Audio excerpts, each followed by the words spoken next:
સરખેજ વોર્ડના કોંગ્રેસના ઉમેદવારોને સુરક્ષિત સ્થળે ખસેડવામાં આવ્યા। સોમવારે ફોર્મ ચકાસણી બાદ ઉમેદવાર ભરત ભરવાડે પક્ષને ધ્યાનમાં રાખ્યા વગર ફોર્મ પરત ખેંચી લીધું। સમગ્ર મામલે અમદાવાદ શહેર કોંગ્રેસ પ્રમુખ સોનલ પટેલનું નિવેદન।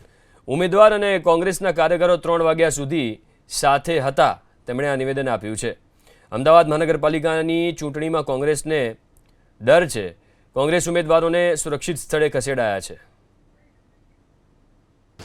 સરખેજમાં અમારા જે ઉમેદવાર છે ભરતભાઈ, એ અમારા બીજા બધા ઉમેદવારો સાથે પણ સ્ક્રુટિનીમાં ગયા હતા। એમની સ્ક્રુટિની પતી ગઈ, એમનું ફોર્મ માન્ય પણ કરવામાં આવ્યું હતું અને પછી થોડા વખત પછી એ અમારા લોકો જોડે હતા અને અચાનક ગાયબ થઈ ગયા અને પછી ખબર પડે છે કે એમનું ફોર્મ પાછું ખેંચી લીધું છે।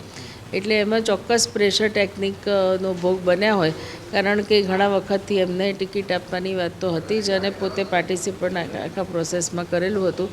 બીજા જે ઉમેદવારો જે છે એની સાથે તે લોકોને અમે લોકોએ સુરક્ષિત જગ્યાએ મૂકેલા પણ છે, પણ નોટ ઓનલી ધીસ, એની સાથે સાથે થલતેજમાં પણ ટેકેદારો સપોર્ટ નથી કરતા કરીને આખો દિવસ એની ચાલી કવાયત અને છેલ્લે એમણે જ્યારે માન્ય છે એવી વાત નક્કી કરેલી હતી ને પછી કહેવા મળે જે અધિકારી હતા તે કે તમે એને પાછું ખેંચી લો।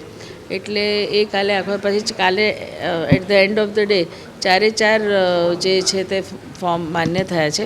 એવી રીતે અમારા ઘણા બધા ઉમેદવારો જે છે તેના ઉપર પ્રેશર આવી રહ્યું છે। અમારી જોડે જ આ બેન બેઠા છે રોહીબેન, એટલે પ્રેશર ટેકનિકથી સામાજિક દબાણ, બીજી રીતે ધાક ધમકી, પોલીસની ધમકી, પોલીસનો પણ બહુ મિસયુઝ થઈ રહ્યો છે અને એમના જે સો કોલ્ડ સ્ટ્રોંગ હોલ્ડ છે તેમાં આવું કરી રહ્યા છે। એટલે સમજણ નથી પડતી કે આવું કરવાનું કારણ શું છે।